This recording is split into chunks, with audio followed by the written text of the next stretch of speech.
Dito sa Papa Dudut Stories, ikaw ay hindi nag-iisa.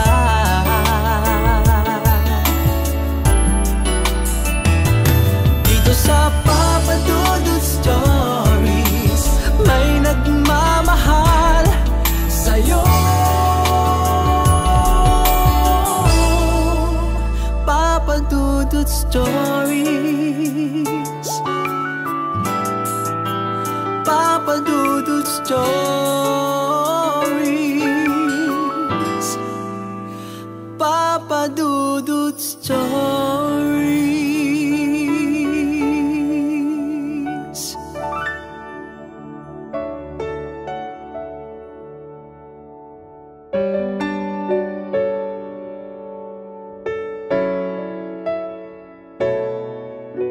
Ang sabi nila sa bawat malakas na bagyong dumarating sa buhay natin ay palaging may kapalit na maaliwalas at maliwanag na isang umaga.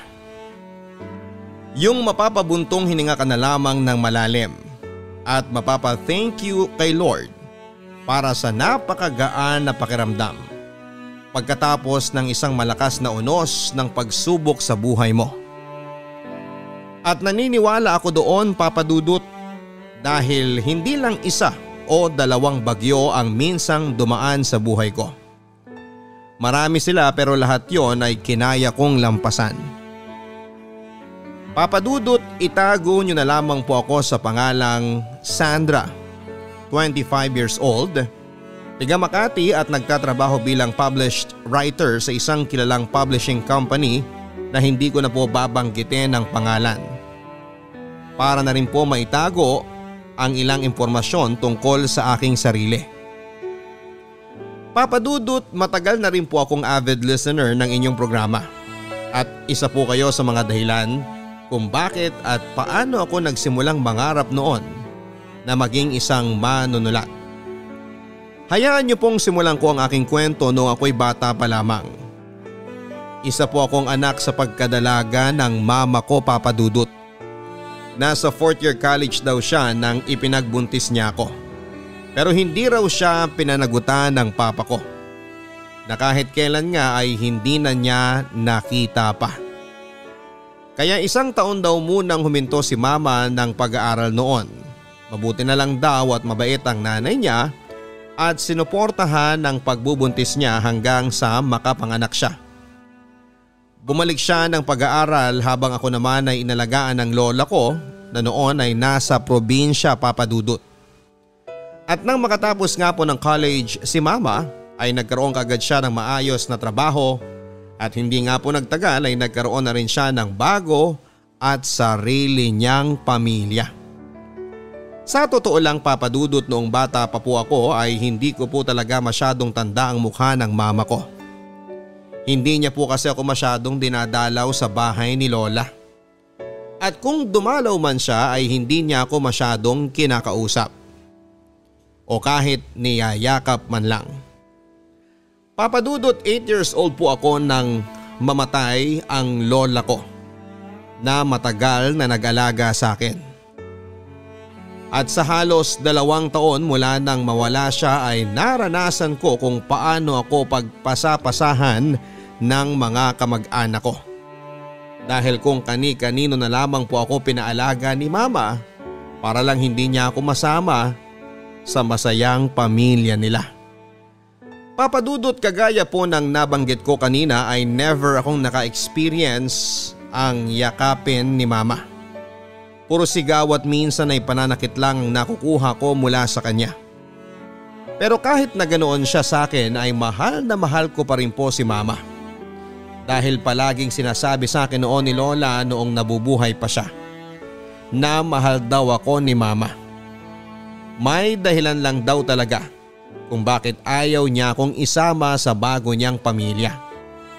Yun ay dahil hindi alam ng asawa at mga anak niya na nagkaroon siya ng anak sa pagkadalaga. Maswerte pa rin daw ako kay mama kasi hindi niya ako pinalaglag noon. Kaya yun po ang ipinagpapasalamat ko sa kanya. Kahit pa nga madalas ay malupit siya sa akin. Utang na loob ko pa rin sa kanya ang buhay ko. Papa Dudut, mabait naman ang tita ko na pinagbili na ni mama na mag-alaga sa akin. Nang umuwi nga po siya ng bahay at nakita niya akong umiiyak, ay kaagad niya akong niyakap at sinabi niya na huwag na akong malungkot. Meron po palang 2 anak na lalaki ang tita ko, pero ang panganay niya po ay palaging wala sa bahay. Matagal na rin pong patay ang asawa niya kaya masipag siyang magtrabaho para sa 2 anak niya. At dahil araw-araw din pong nasa trabaho si tita, ang bunsong anak niya na si Kuya Ryan ang palagi kong kasama sa bahay.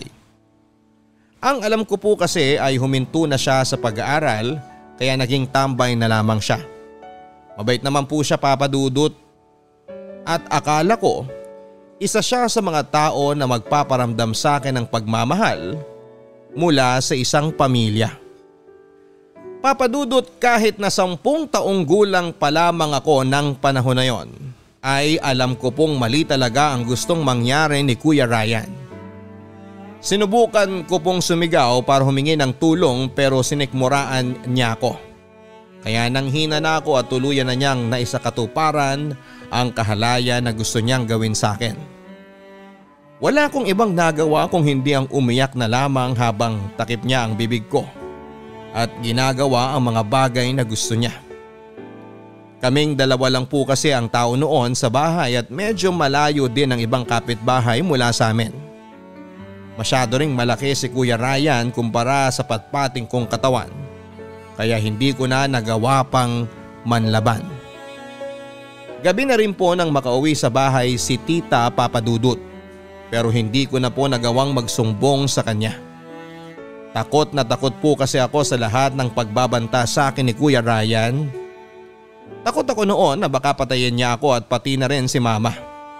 At kagaya ng gusto niya ay hindi ko pinahalata kay tita na may kahalayan siyang ginawa sa akin ng araw na yon. Kaya tahimik na lamang akong umiyak ng umiyak sa loob ng maliit kong kwarto. Papa Dudut, hindi ko na po ulit sinuot ang duster na ibinigay sa akin ni tita. At kahit pa nga summer po noon ay palagi na lamang akong nakasuot ng pantalon at malaking t-shirt. Pero kahit ibalot ko pa yata sa makapal na kumot ang buong katawan ko, ay mauulit at mauulit pa rin ang kahalayan na ginagawa sa akin ni Kuya Ryan. Ginagawa niya po yon kapag kaming 2 lang ang magkasama sa bahay. Nag-umpisa sa 1 beses sa 1 linggo hanggang sa halos araw-araw niya po akong pinagsasamantalahan. Lalo na sa gabi, Papa Dudut. Kapag tulog na ang lahat at malalim na ang gabi ay pinapasok po niya ako sa aking kwarto. Kahit kinakandado ko po yon ay nagagawa niya pa rin buksan dahil meron siyang susi para sa buong bahay. Papa Dudut, gustong gusto ko na po talagang magsumbong sa tita o sa mama ko. Gusto ko na pong itigil ni Kuya Ryan ang kababuyan na ginagawa niya sa akin noon. Pero natalo po ako ng takot na baka totohanin niya ang mga pagbabanta niya sa akin at gawan niya ng masama ang mama ko kagaya ng paulit-ulit niyang pananakot sa akin. Papa Dudut, ng mga panahon na yon, pakiramdam ko po talaga ay mag-isa na lamang ako sa mundo.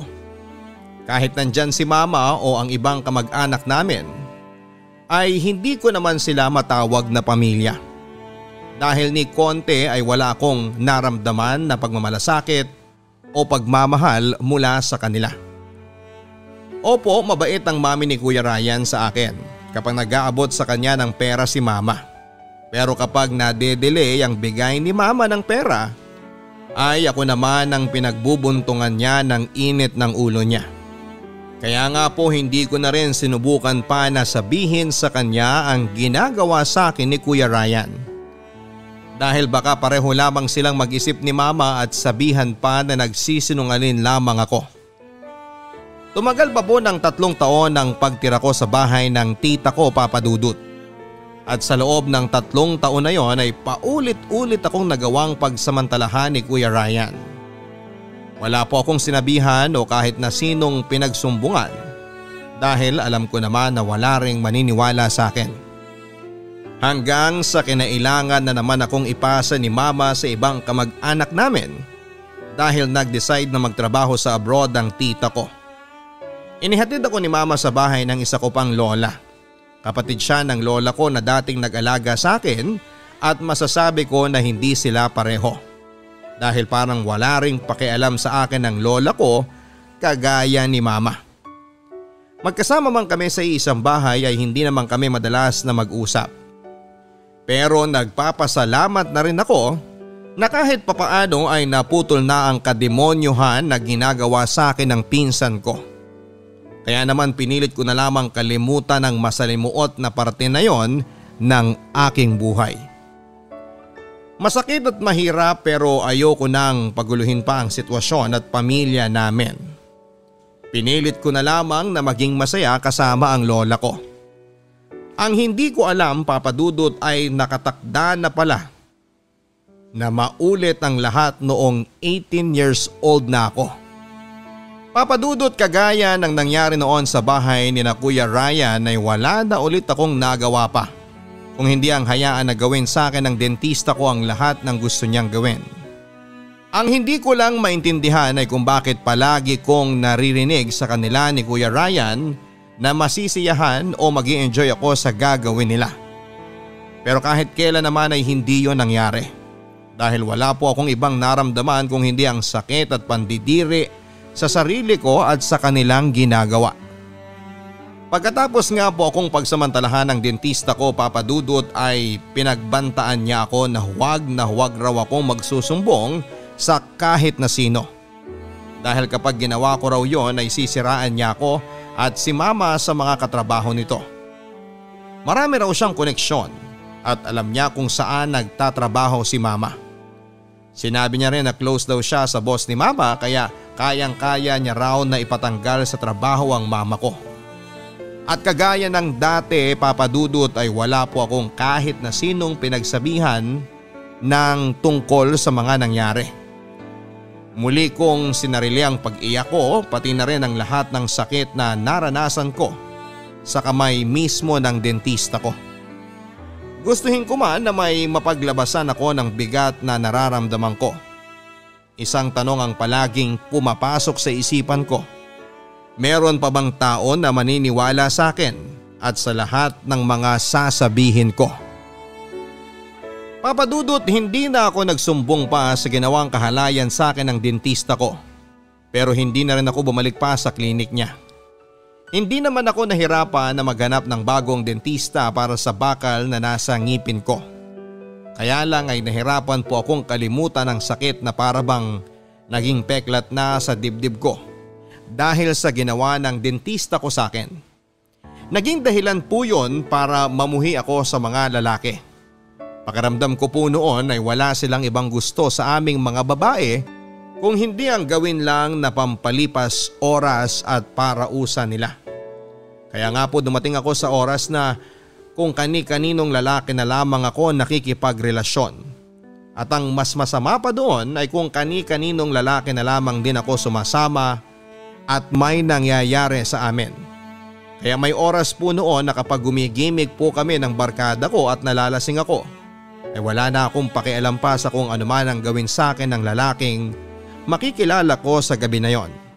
Dahil pare-pareho lamang po sila na wala ng respeto sa akin at walang ibang gusto kung hindi ang magamit at pagsamantalahan ng katawan ko. Naging pariwara talaga ako sa buhay ko, Papa Dudut, at dahil maluwag naman sa akin ang lola ko at walang pakialam si mama sa akin ay nagagawa ko ang lahat ng gusto ko sa buhay at sa sarili ko. Papa Dudut, sa totoo lang po ay medyo nagtataka ako sa nangyari ng araw na yon. Para bang may mali. Noon lang po kasi ako nagising sa isang lugar na may suot po akong maayos na damit at dinalhan pa ako ng breakfast in bed. Mabilis po kasi talaga akong malasing, Papa Dudut. Kaya kapag gumigimik kami ng mga kabarkada ko at pare-pareho na kaming lasing, ay nagigising na lamang po ako kinabukasan na nasa isang lugar o kwarto. At wala na akong kahit na anong damit habang katabi ang isang lalaki na wala ding suot. Hindi ko na rin po ginawang big deal yon kasi alam ko naman sa sarili ko na wala nang mawawala pa sa akin. Kaya mas in-enjoy ko na lamang po ang buhay at katawan ko kasama ang iba't ibang lalaki. Pero Papa Dudut, sa lahat ng lalaking nakilala ko sa bar ay si Vincent po ang pinakakakaiba. Ramdam ko po kasi ang sincerity noong magkausap kaming dalawa sa bahay niya. Noon lang din po ako nakaramdam ng respeto mula sa ibang tao. At aaminin ko na type ko rin talaga si Vincent. Kaya naman natapos ang araw na yon na nagkapalitan kaming dalawa ng mga cellphone number. Naging madalas po ang pagte-text at tawagan namin ni Vincent, Papa Dudut. Pinupuntahan niya rin po ako sa eskwelahan ko para sunduin niya ako. At habang tumatagal ay mas lalo po kaming nagiging close na dalawa. Kaya lang Papa Dudut, sa sobrang close po namin ni Vincent sa isa't isa, ay nagsimula na akong malito sa kung ano ba kami para sa isa't isa. Madalas kaming magka-text ng mga salitang I miss you, gusto na kitang makitang muli, at umabot na rin sa pagpapalitan namin ng message na I love you. Gusto ko nang i-assume noon na may relasyon na talaga kaming dalawa, Papa Dudut. Kaya lang ay pinipigilan ko ang sarili ko. Dahil ang nasa isip ko noon, kung gusto talaga ako ni Vincent, bakit hindi pa rin niya ako niyayaya na magmotel kami para may mangyari na sa aming dalawa? Kaya naman hindi ko talaga tinatak sa isipan ko na gusto o mahal ako ni Vincent. Hanggang sa isang araw na nagbar kami ng mga kaibigan ko at nalasing ulit ako. Hindi ko na masyadong alam ang ginagawa ko noon. At napansin ko na lamang na may kahalikan na akong ibang lalaki, Papa Dudut. Bigla pong sumulpot noon si Vincent at pagkatapos niyang suntukin ng lalaki na hindi ko na matandaan ang pangalan ay hinila na niya ako palabas ng bar. Papa Dudut, hindi po ako makapaniwala sa mga sinabi ni Vincent ng gabi na yon. Yung mga salitang respeto at pagmamahal na nararamdaman niya para sa akin. Kaya pala hindi niya kaagad ako niyayaya sa isang maliit na kwarto para may mangyari sa aming dalawa. Kaya hindi niya ako hinahalikan kahit na sinasabi niya na gusto niya ako. Kaya hindi niya sinamantala ang pagkakataon noon para magalaw ako dahil mataas ang respeto niya sa mga babae. At yon ang kauna-unahang pagkakataon na nakilala ako ng isang lalaki na kaya akong respetuhin, Papa Dudut. Yung lalaki na kaya akong mahalin sa kabila ng mapapait na pinagdaanan ko. Sinabi ko na rin po kasi sa kanya ang lahat ng nangyari sa akin sa kamay ng pinsan ko at nang naging dentista ko noon. Ikinuwento ko sa kanya ang lahat ng hirap at sakit na pinagdaanan ko. Iniyak ko sa kanya ang bigat na nasa dibdib ko nang matagal ko nang sinosolo at tinatago. Nakinig lang siya sa akin, Papa Dudut, at inabsorb niya ang lahat ng bigat na nararamdaman ko. At pagkatapos noon ay niyakap ako ng mahigpit habang nagbibitaw siya ng isang pangako na kahit kailan ay hinding-hindi na raw ulit ako makakaranas na mag-isa. Nagagawin niya ang lahat para iparamdam sa akin na deserving din akong makatanggap ng pagmamahal mula sa ibang tao. Tinanggap niya ako, Papa Dudut. Tinanggap at minahal pa rin ako ni Vincent sa kabila na mga sinabi ko sa kanya na tungkol sa nakaraan ko. Mula ng araw na yon, Papa Dudut, ay naging opisyal na nga po ang aming relasyon ni Vincent. Mas lalo po akong nakaramdam ng pagmamahal at respeto mula sa kanya. Kung noon ay palagi akong nangungulila sa pagmamahal ng isang magulang, ngayon ay hindi na po. Lalo na nang makilala ko ang buong pamilya ni Vincent nang isama niya ako minsan sa isang family reunion nila. Mabait po ang pamilya niya, lalo na ang mga magulang niya. Kinausap rin ako ng mami niya at sinabi na ituring ko na raw siya na parang mami ko na rin. Kaya naman, Papa Dudut, wala na po akong mahihiling pa sa halos 6 na taong relasyon namin ni Vincent. Nakakatanggap ako ng pagmamahal mula sa lalaking mahal ko at mula na rin sa kanyang buong pamilya. Si Vincent din ang nagpapaalala sa akin na huwag ko raw sanang kimkimin habang buhay ang sama ng loob ko sa mama ko. Dahil kahit ano pa man ang nangyari ay utang na loob ko pa rin daw kay mama ang buhay ko. Sa totoo lang, Papa Dudut, ay hindi ko na rin po masyado pang naaalala ang bigat na naramdaman ko noon dahil sa pagiging walang pakialam sa akin ni mama. Ang mahalaga naman ngayon ay nandyan palagi si Vincent at pati na rin ang kanyang buong pamilya. Isa pa, Papa Dudut, kaya rin siguro nabawasan na ang bigat na nararamdaman ko dahil nalaman kong 2 taon na ang nakakaraan na nakulong ang pinsang kong si Kuya Ryan dahil sa pambubugbog niya sa kinakasama niyang babae. At nang minsang silipin ko naman ng Facebook ang buhay ng naging dentista ko na nang molest siya sa akin noon ay nalaman ko na namatay ang anak niyang babae dahil sa sakit nito sa dugo. Noong ko naisip na may kanya-kanya rin talagang karma ang bawat tao at bumalik na sa kanila ang kahayupan na ginawa nila sa akin noon. Kaya naramdaman ko na oras na para magpatawad ako kahit na hindi naman sila humihingi ng tawad sa akin. Oras na para kalimutan ko ang masakit na napakadilim na bahagi ng buhay ko na ito. Papa Dudut, gusto ko lang din pong magpasalamat para sa pagbibigay ninyo ng opportunity na maibahagi ko ang aking kwento. Marami po akong bagay na pinagsisihan noon sa buhay ko. At isa na po doon ay nang hayaan ko ang sarili ko na maging isang bulag at pipin na biktima sa karahasan ng masasamang tao. Naging mahina po talaga ako at takot noon. Pero ngayon po ay kaya ko nang lumaban. Kaya sana po sa lahat ng kabarangay natin na minsang naging biktima ng karahasan, huwag niyo po akong gagayahin na naging bulag at pipi sa katarungan na dapat ay noong ko pa na ibigay sa sarili ko. Lahat po tayo ay deserving na lumaban. Lahat po tayo ay deserving na irespeto. Dito ko na rin po tinatapos ang sulat ko. Muli po ay maraming salamat sa inyo, Papa Dudut. Sandra. Ang buhay ay mahiwaga, laging may lungkot at saya. Sa Papa Dudut Stories, laging may karamay ka.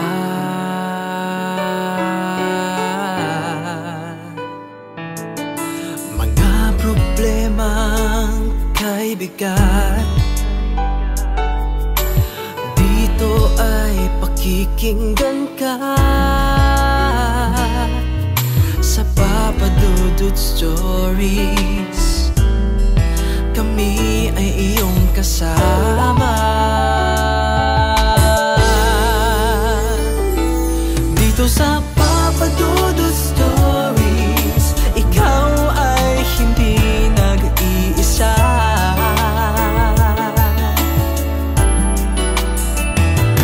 Dito sa Papa Dudut Stories, may nagmamahal sa'yo. Papa Dudut Stories, Papa Dudut Stories.